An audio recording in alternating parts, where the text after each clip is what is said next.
You have selected Chalkboard water paint.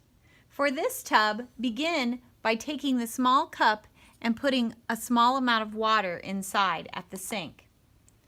After putting water into your cup, you will take the Q-tip, dip it in the water, and write the words from your list onto the chalkboard.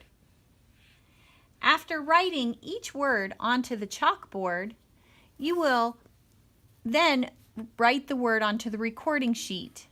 Make sure your name is at the top of the recording sheet.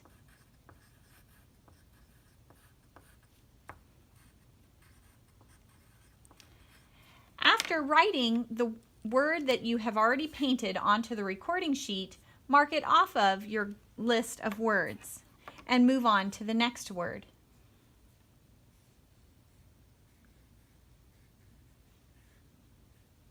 Hurt.